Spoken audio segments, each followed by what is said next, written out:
para você que acompanha mais um episódio do Grão Barra Podcast. Vamos conhecer mais uma história, mais um trabalho envolvendo aí o setor do cacau. E para conversar com a gente aqui hoje já está conectado o Thales Rocha. Thales, seja bem-vindo aqui ao nosso podcast. Virgínia. Thales, vamos lá então. Para a gente manter a tradição aqui do nosso podcast, eu vou te pedir para você se apresentar aqui para a nossa audiência, contar um pouquinho sobre quem é você, em nome de qual empresa que você fala. Conta um pouquinho para a gente.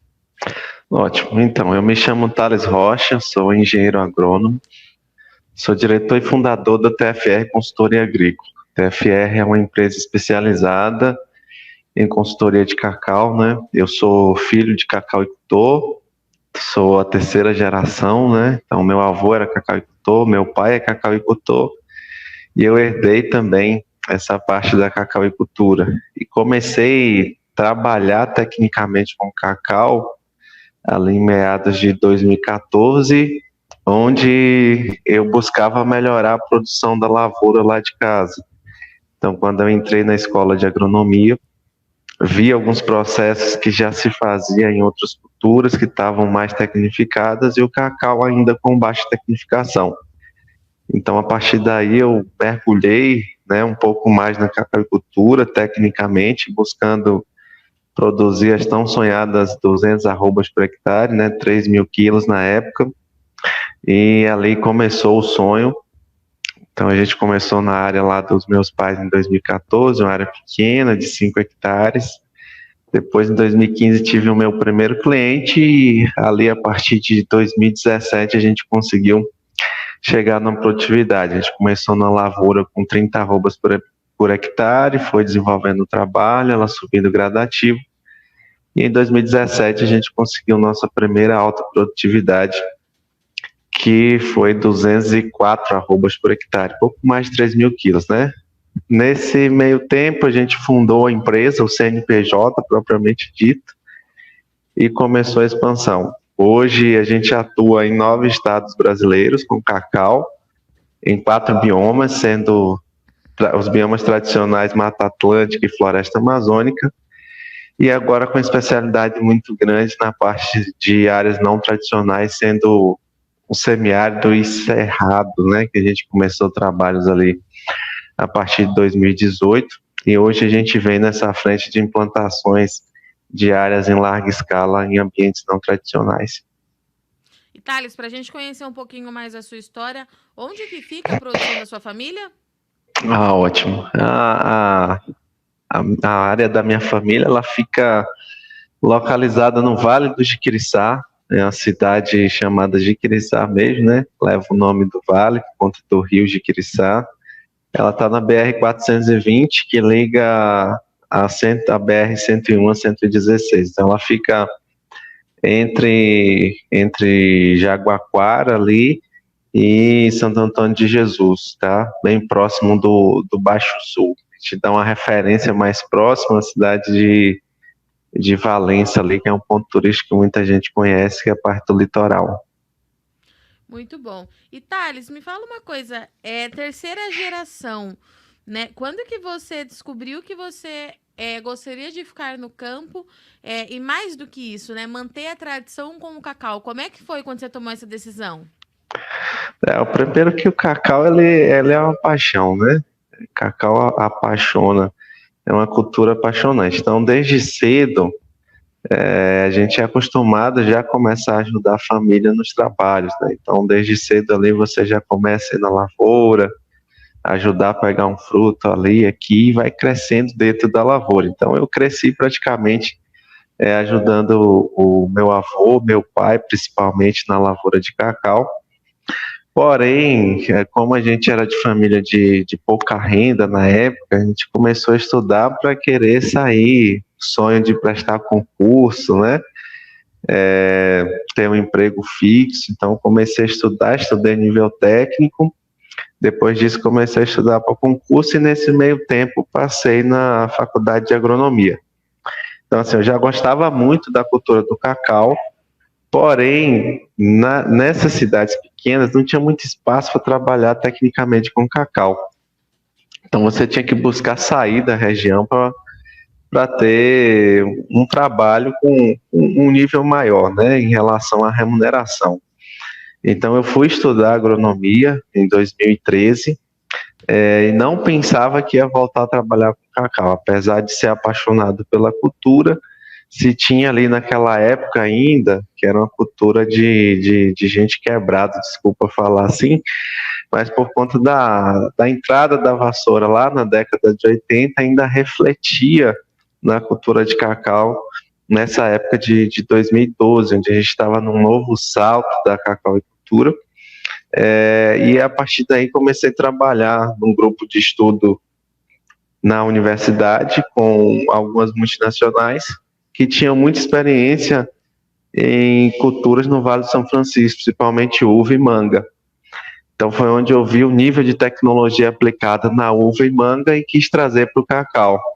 E não pensava em voltar a trabalhar com cacau, né? A princípio eu pensava em ajudar minha família a melhorar a renda, e ali se criou uma metodologia, vi que funcionava muito bem, e a partir daí a gente começou a trabalhar essa metodologia pensando em fundar a empresa, né? Então voltei, imergi na cacauicultura de novo, e hoje trabalhando no que gosto é muito, muito gratificante. Então ali a partir de 2014, né, como eu falei, comecei a mexer tecnicamente, voltei de novo para a lavoura, só que agora desse amparato mais técnico, e veio funcionando. Então a gente teve a lavoura dos meus pais, depois o nosso primeiro cliente, em 2016 foi ganhando mais cliente, e aí a gente foi crescendo no Brasil. E Thales, quais que foram as tecnologias que você viu lá na uva que você acabou migrando aí para o cacau? O que te chamou a atenção na época? A gente se ouvia falar pouco, né, no emprego da parte de bioestimulação. Então foi a primeira vez que eu ouvi falar em bioestimulação, um nome até bonito, né, mas nada mais é do que estímulo da planta usando bases hormonais. Então a manga, a uva, eles trabalham muito em cima disso, né? Então foi uma grande revolução, principalmente no Vale do São Francisco, o emprego de bioestimulantes e bioativadores, né? Principalmente por conta de altas temperaturas, melhorar pegamento de fruto. Então eu comecei a ver aquela tecnologia ingressar dentro da fisiologia da planta. Então eu vi que dava para potencializar o cacau com aquilo e também o nível de nutrição que eles faziam, né? Então trabalhando com nutrição parcelada, né, adubações bem fracionadas, trabalhando por fase, com nível de fertilidades altos, e a uva no Vale do São Francisco tem uma história muito bonita também. As primeiras áreas, quando ingressaram lá, tinham uma baixa produtividade, então produzia cerca de 8 toneladas por hectare. Hoje você tem uma média de produção acima de 50 toneladas e áreas produzindo até 70 toneladas. Então, se eles conseguiram isso na uva, se eles conseguiram na manga sair de 15 toneladas com a média de 45, há um caminho a ser trilhado para o cacau também, usando essa baixa tecnologia. Claro que o manejo é muito importante, né? As coisas básicas de fazer cacau, a correção, a adubação bem feita, escolha de material genético, e veio essa bioestimulação para dar um plus. Então foi daí que eu comecei a introduzir isso no cacau. Então melhorando principalmente o pegamento de fruto na planta, né? Aumentando a quantidade de frutos por planta para atingir altas produtividades. E Thales, me fala uma coisa, 3 gerações, a gente sabe que o produtor, quando tem essa questão da sucessão, né, passando de geração para geração, ele acaba ficando muito tradicional e às vezes resistente a algumas mudanças, principalmente nessa questão de aplicação de tecnologia, mudança de algum manejo, enfim, como é que foi quando você levou isso lá para sua família? Eles aceitaram de boa implementar essa nova ação ou você teve um trabalho? No começo é sempre com complexo, né? Um pouco complicado porque é uma quebra de paradigma. Então você jovem, vendo ali que seu avô fazia de um jeito, seu pai seguindo aquele mesmo jeito, e você chegar e mudar de ponta cabeça o que ele estava fazendo, é claro que não é aceito de uma hora para outra, né? Então, quem bateu firme o pé foi minha mãe. Então, a gente, através de minha mãe, conseguiu o acesso, né? Então, minha mãe chegou firme, não, vamos fazer, vamos apoiar. Realmente, se isso é isso que ele quer fazer, vamos ver se dá certo. E aí a gente começou. Meu pai ainda ali, sem querer aceitar essa mudança, mas aos poucos fomos introduzindo e vendo que dando certo.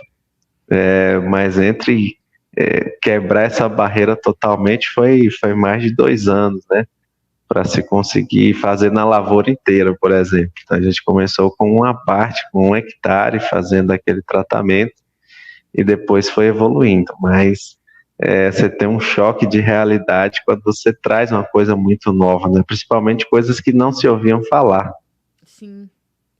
E Thales, me fala uma coisa sobre essa expansão para as outras áreas, né? Como é que isso aconteceu? Nós temos 2 biomas ali que são tradicionais do cacau, mas tem 2 que o pessoal está de fato ali empenhando e gastando bastante energia para mostrar que é possível fazer cacau nessas áreas com produtividade e qualidade também, que chama bastante atenção, né? Mas como que aconteceu essa expansão aí para vocês?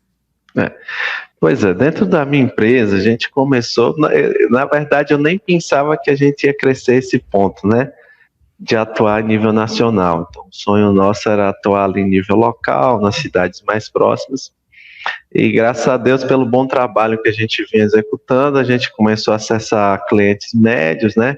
Então, assim, a gente começou com pequenos produtores, trabalhando com 5, 10 hectares. Ali depois de 2016 a gente começou a trabalhar com áreas já mais expressivas, 100 hectares com clientes, e a partir dali a gente foi criando network, né? E dentro disso, o seu Antelmo, né, a história do Cerrado, do cacau no Cerrado, deve muito a ele também. Seu Antelmo me encontrou num grupo de WhatsApp, onde tem vários produtores e consultores no Brasil na parte de cacau. E ele me convidou para fazer um trabalho aqui na área em Barreiras, na verdade no município de Riachão das Neves, em 2018. Né? Então, pus o pé aqui a primeira vez em 2018. Então, a curiosidade de conhecer o cacau aqui na região, né? Hoje eu até resido aqui em Barreiras, né? Mudei para Barreiras em 2019 por conta desses projetos para desenvolver a tecnologia. Então, primeiro foi conhecer, então, o que é que tinha de diferente nessa região e se realmente o cacau ia dar certo aqui, que é uma quebra de paradigmas, altas temperaturas, baixa umidade, região não tradicional, né? Um período muito seco, cultivos a pleno sol em larga escala. Então, essa foi a dificuldade de entender no momento o que é que funcionava aqui para ir na expansão. E hoje a gente pode falar que a região do Cerrado em si, como um pedaço do semiárido, vai ser um polo produtor muito importante de cacau daqui a alguns anos. A gente estima aí que nos próximos 10 anos tenha uma grande produção de cacau nessa região. Hoje já se tem uma tecnologia mínima para fazer expansão, né? As áreas mostrando alta precocidade, produtividade, uma qualidade na amêndoa um pouco diferenciada das regiões, né, por conta do clima e também por ter baixos índices de defeitos causados principalmente por fungo, né? Então é uma região, assim, de certa forma diferenciada, né? Cada região tem sua particularidade, né? Uma vai ter uma qualidade, outra vai ter uma dificuldade, e aqui pela qualidade em relação principalmente à topografia, e permite fazer em grandes áreas planas, e começou essa corrida aqui para difusão e tecnologia de implantação nas áreas não tradicionais. Thales, dos 4 biomas, qual que é o mais complexo para se produzir cacau hoje? Com certeza os dois biomas, cerrado e semiárido. Tá. Né? Porque o grau de dificuldade ele é maior, primeiro porque se conhece pouco, né? Apesar de parecer novo, as primeiras áreas implantadas na região não tradicional em semiárido foi há 20 anos atrás, né? Começou com 2 pesquisadores, da CEPLAC, inclusive, introduzindo nessas áreas não tradicionais, e começou a se evoluir na parte de pesquisa. Mas você imagina que o sul da Bahia tem mais de 200 anos de cultivo de cacau, né? Então tem uma larga história ali, um vasto conhecimento. Então aqui era muito novo. Qual a principal dificuldade desse ambiente? É que nem toda variedade de cacau, nem todo material genético aceita essas altas temperaturas. Por quê? Porque ele começa a germinar precoce a semente no fruto, inviabilizando a comercialização dessa semente seca depois, né, que vira a amêndoa de cacau depois de seca. Certo, a gente estava falando aqui sobre os materiais genéticos, né? Isso. A dificuldade em relação de alguns materiais genéticos suportarem essas altas temperaturas e baixa umidade. Então, é a principal dificuldade desses ambientes não tradicionais, são variedades que se adaptam a esse ambiente. Então, hoje, para cultivo em larga escala, a gente pode falar que tem 2 materiais que se pode plantar com segurança nesses ambientes, que é o PS319 e o CCN51, tá? Então, para quem vai começar a cultivar cacau nessas regiões não tradicionais, a escolha do material genético correto, ela é muito importante. Por quê? Porque você já pode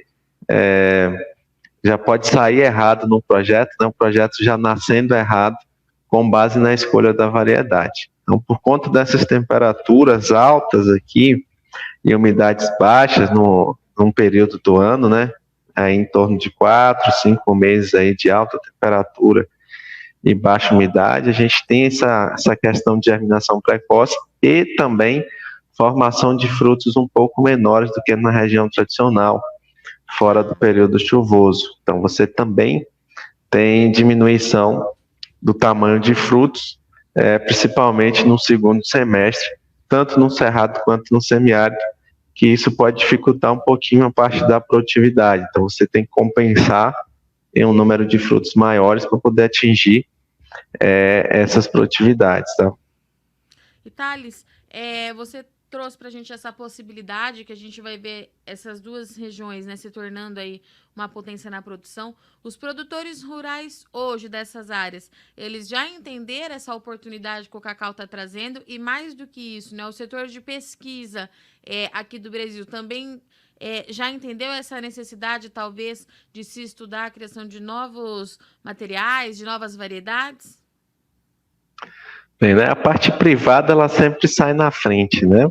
Uhum. Por conta da velocidade, meio errando, acertando, mas ela sai na frente e vem abrindo caminho para justamente dar oportunidade dos órgãos públicos ir chegando para juntar forças, né?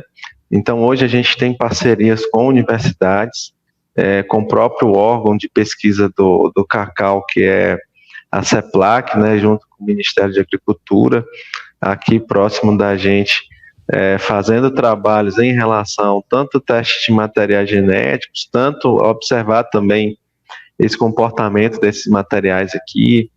Então, trabalhando também parte de nutrição, né, correção de nutrição para esses ambientes. Como falei, como é muito novo, tem muita coisa que melhorar, então alguns materiais genéticos desses exigem nutrição diferente, então já tem sim o apoio tanto da parte pública, né, já se tem um apoio aqui, começando parte de pesquisas, quanto da parte privada também. Temos empresas ajudando nessa parte de pesquisa aqui. Então, com certeza vai alavancar aí no futuro essas produções de cacau aqui, né? Então, lembrando que é uma cultura perene. Por ser uma cultura perene, esses testes de novos materiais genéticos, ele leva um pouco de tempo, né? Então, para você atestar que um material genético vai funcionar nesse ambiente, a gente tem que observar aí entre 6 a 8 anos. Então, é uma coisa que leva algum tempo, né? Na nossa base aqui, em parceria com produtores, a gente tem área aqui com 36 novos materiais genéticos, né, nesse ambiente. Novos, assim, alguns já conhecidos em outros ambientes, outros realmente são materiais novos que estão sendo observados e alguns já mostrando um potencial, né? A gente já tem plantas aqui de alguns desses materiais que já estão com quase 4 anos. Então já dá para ver algum potencial desses materiais, mas ainda tem que se observar por um pouco mais de tempo para poder atestar que esses materiais com segurança conseguem produzir aqui nesse ambiente. Mas o futuro, então, ele promete ser muito promissor, Thales, é isso? Olha, eu digo assim, não só para cacauicultura em áreas não tradicionais, mas para cacauicultura em geral em si. Então, assim, a gente vive um excelente momento para a expansão da cacauicultura no Brasil, né?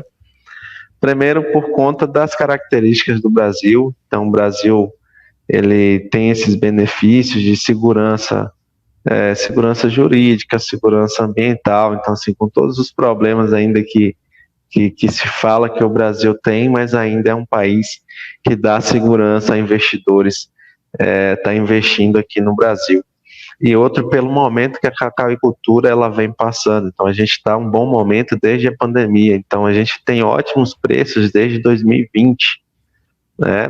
E esse ano aí batendo preços recordes, a gente conseguindo em preço na arroba, que seja na tonelada, preços históricos, né?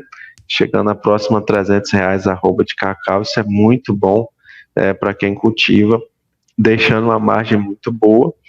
E que a gente começou essa nova geração aí em relação a novos materiais genéticos que estão vindo, né? Algumas empresas aí já desenvolvendo novos materiais genéticos vão vir para o mercado. A introdução de tecnologias na parte de mecanização evoluiu muito na cacauicultura nesses últimos anos, principalmente esses últimos 5 anos. Então, parte de quebradora de cacau, parte de fermentação, de secagem, essa parte da automação, ela foi muito bem desenvolvida em cima da dificuldade que a gente vive no país hoje para a agricultura, que é a questão de disponibilidade de mão de obra. Então, teve que haver na cacauicultura esse desempenho aí em relação a mecanizar, a melhorar essa mecanização. E isso vem sendo muito importante para a cacauicultura em geral, quer seja nas áreas tradicionais ou nas áreas não tradicionais. Lembrando que cada ponto, né, uma área vai ter uma vantagem e desvantagem, então dá para se cultivar e se ter altas produtividades e uma boa rentabilidade, independente aí do bioma que você esteja cultivando. Muito bom. Thales, muito obrigada pela sua disponibilidade e participação. Já deixo o convite aberto para você voltar mais vezes, sempre que tiver alguma novidade ou algum assunto que você acha interessante trazer aqui para a nossa audiência. Sinta-se em casa. Volte sempre. Eu que agradeço, né? Muito obrigado pelo convite e já deixo aqui, já fico à disposição, né, para se quiser debater mais algum tema desse, destrinchar algum tema em relação à cacauicultura hoje no Brasil. Estou aqui à disposição de vocês. Portanto, então, estivemos aqui com o Thales Rocha, que falou com a gente sobre cacau, expansão da cultura do cacau no Brasil. A gente tem um futuro aí muito promissor. A pauta que o Thales trouxe hoje vai ao encontro de tudo que a gente tem ouvido falar com as lideranças do setor, e a gente precisa, de fato, virar essa chavinha e olhar para o cacau com mais cuidado, porque tem muita oportunidade. Lembrando que o cacau também é uma fonte interessante de recuperação de áreas degradadas, então está sendo utilizado também para ajudar nessa recuperação de algumas regiões produtoras agrícolas do país, e tem muita coisa para acontecer, e a gente continua aqui no nosso podcast do Grão à Barra, acompanhando tudo muito de perto para te ajudar na tomada de decisão e te atualizar com tudo que tem de mais novo e o que vem acontecendo nesse mercado. Eu sou Virginia Alves, agradeço muito o Sol de Ex-Companhia e até semana que vem.